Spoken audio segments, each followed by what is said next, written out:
Hi everyone, my name is Suzanne and I'm a Chinese metaphysics master in Hong Kong.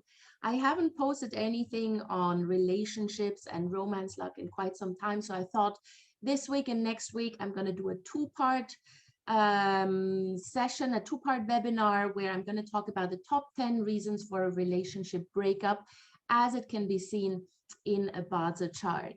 So today we're going to look at the first top 5 and then next week the other 5 reasons for relationship breakup.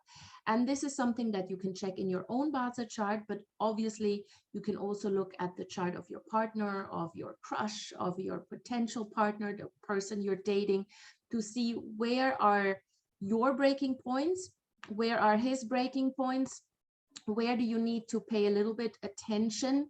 And then of course with that awareness comes the ability to change, to make certain changes to the relationship or to the way you interact within a relationship to avoid a relationship breakup. Now, the first thing we need to do is to actually plot your Bazi chart and that of your partner.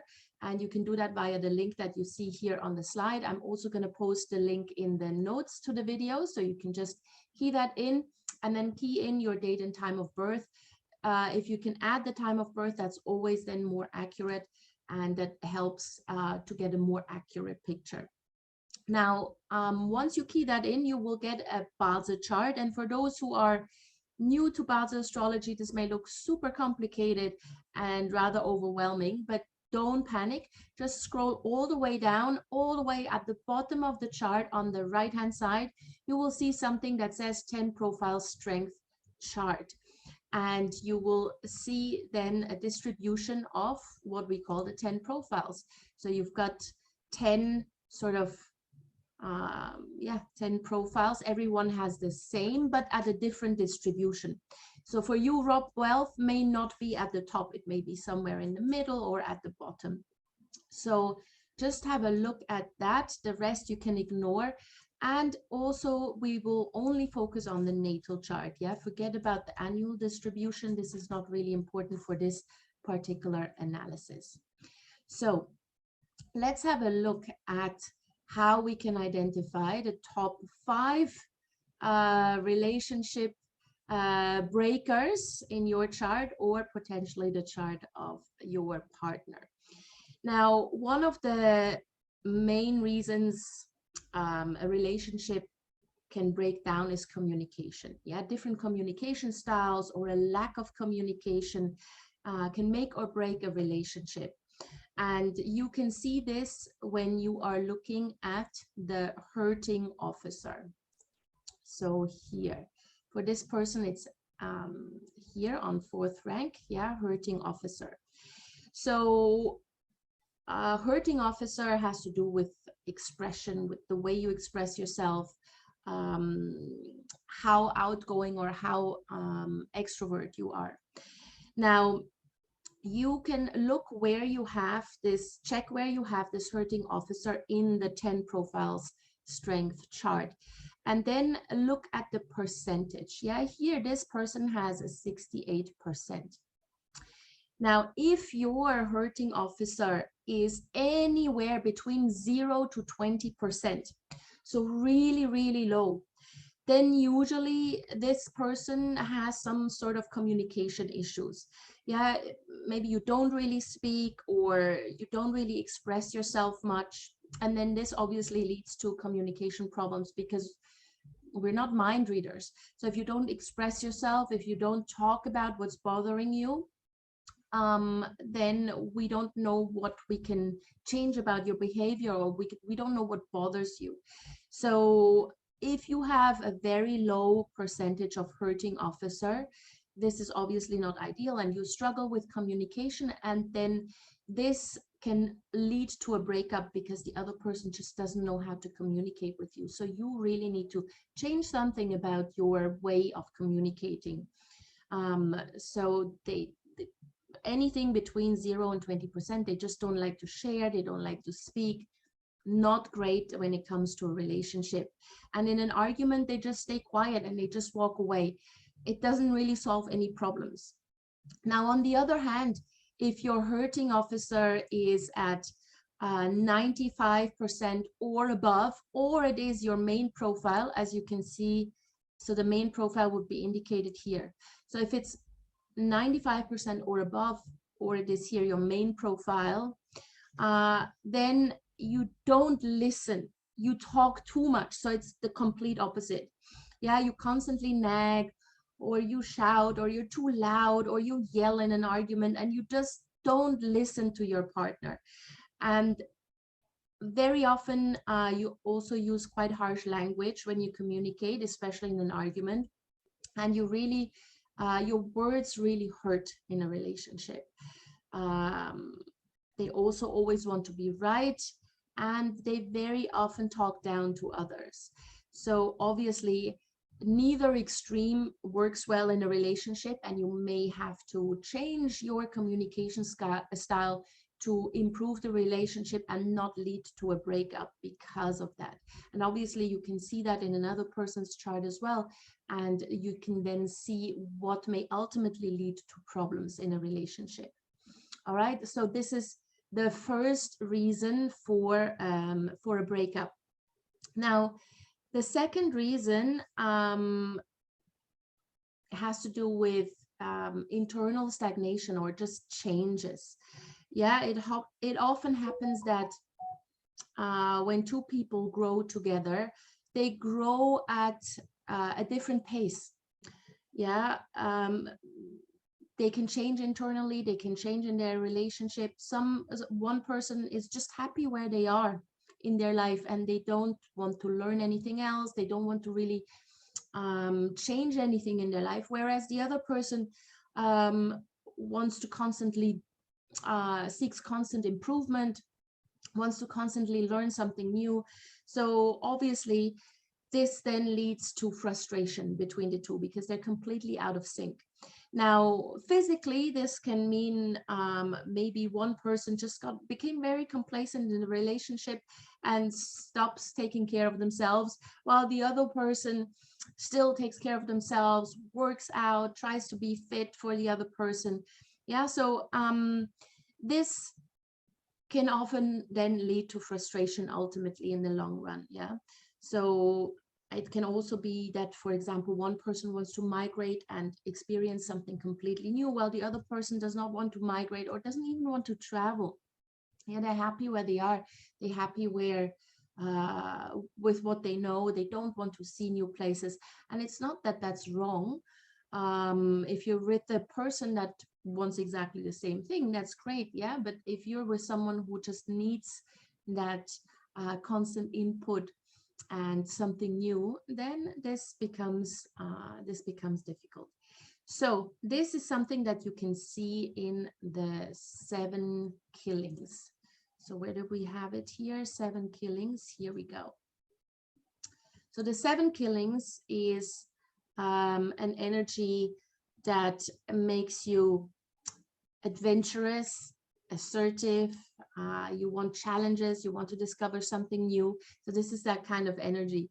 Now, if you have 20 or below, 20% or below, so here you see it's 51%, but if it's 20% or below, then this person really doesn't want more than they have right now. They don't want to grow or expand.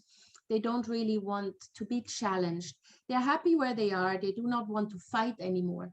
And again, there's nothing wrong with that necessarily. It just doesn't work if you're with a partner who does want to grow, who does want to be challenged, and who does want to see where their limits are. Yeah, so if you have between 0 and 20%, these are people who at some point in their lives, they just resign to what they have, they resign to where they are, and that's it. Now, on the other hand, if it is 95% or above, or it is your main profile, this also creates problem, because then they are also resistant to growth, and they when they meet a challenge, they resign themselves to their fate. Yeah, so they just give up. So it's not that they're happy with where they are, they just give up. They're like, oh, there's nothing else I can do. I'm just going to give up. Yeah, I'm just going to be the victim. So that is obviously not great.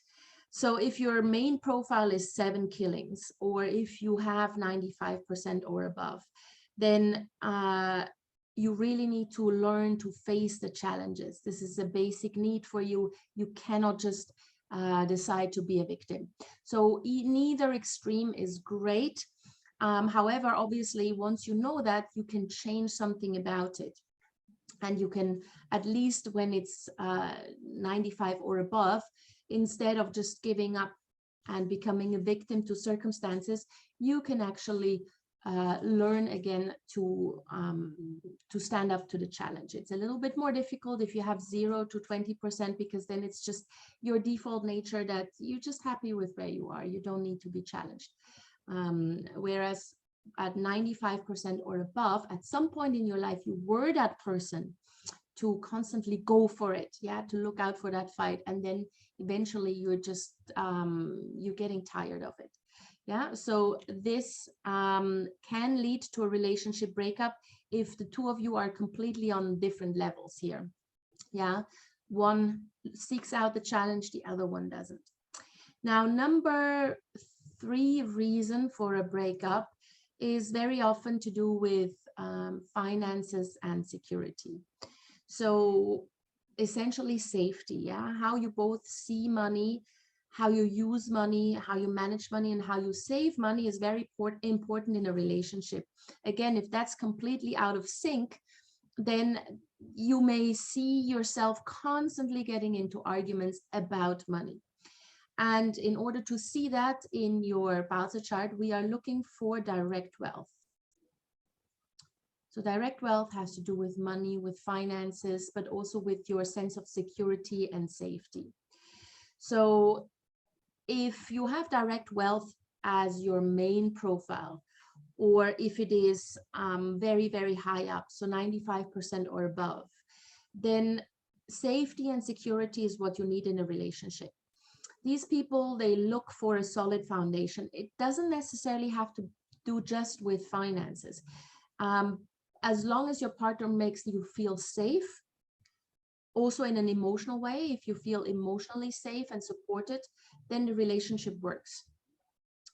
And the moment your partner doesn't feel, you don't feel safe anymore in the presence of your partner, then the relationship starts to erode. Yeah, so this is if you have direct wealth as your main profile, or 95% or above.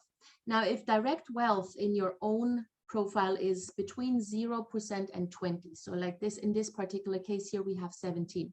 So if it's between 0 and 20%, then you are not very good at giving your partner the sense of security and safety.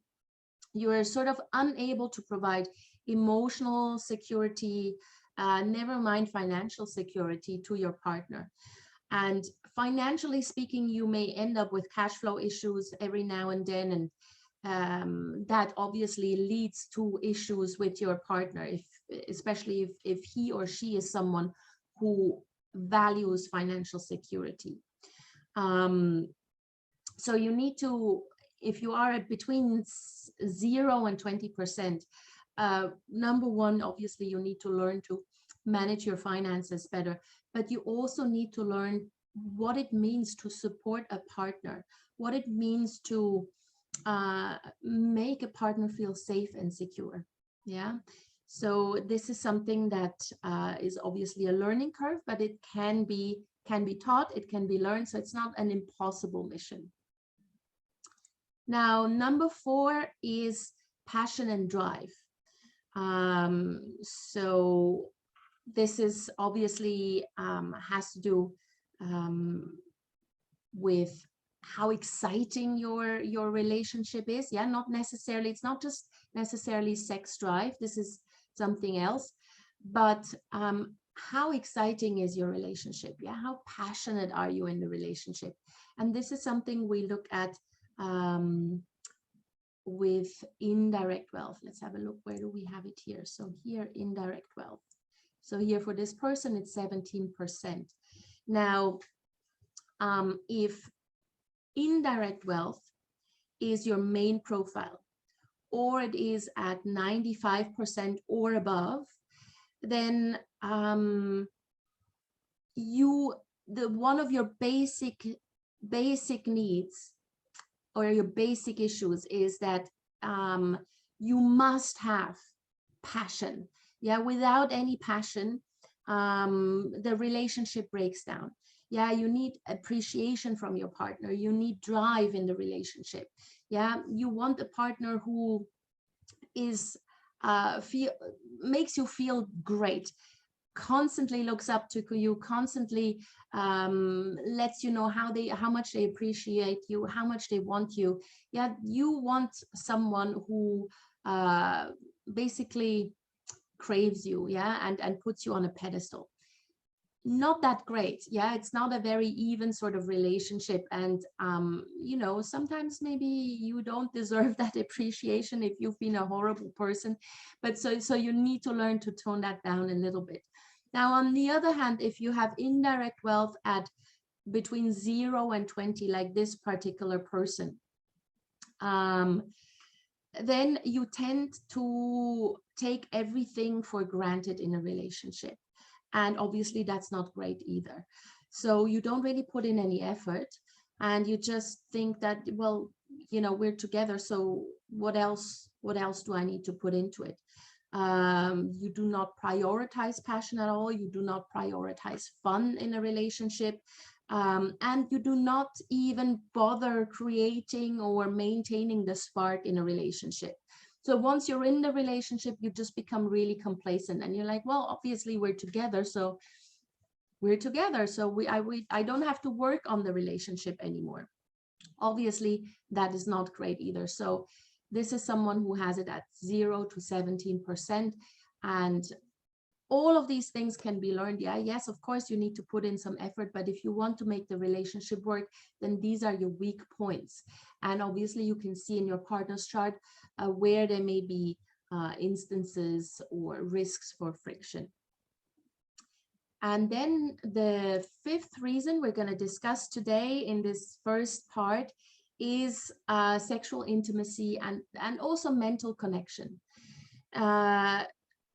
Sexual intimacy means that you are mentally connected as well. Yeah, body, mind, and soul.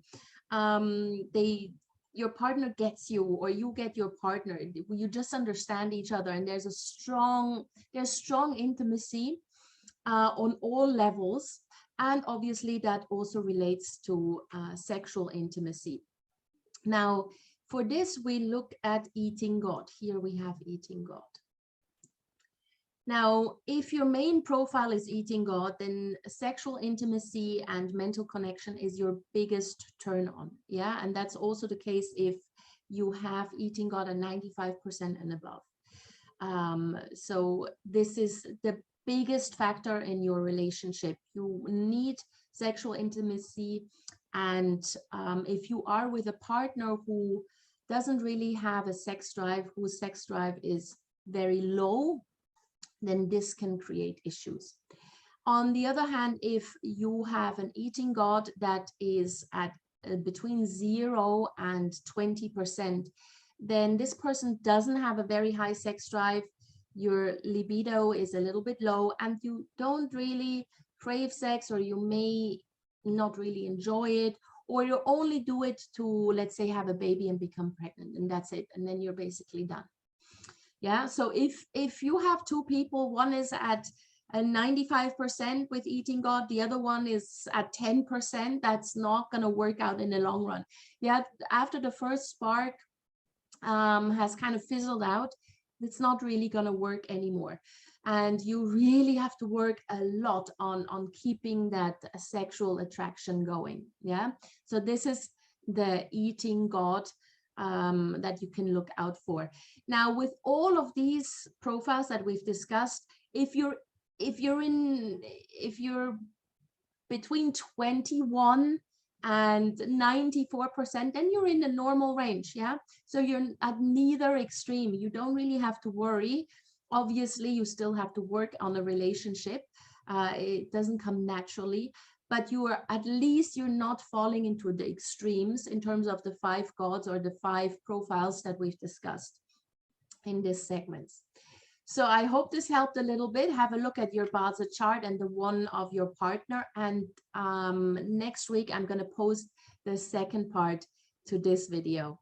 So if you have any questions about this, let me know in the comment section or contact me directly. All my contact details are in the notes below.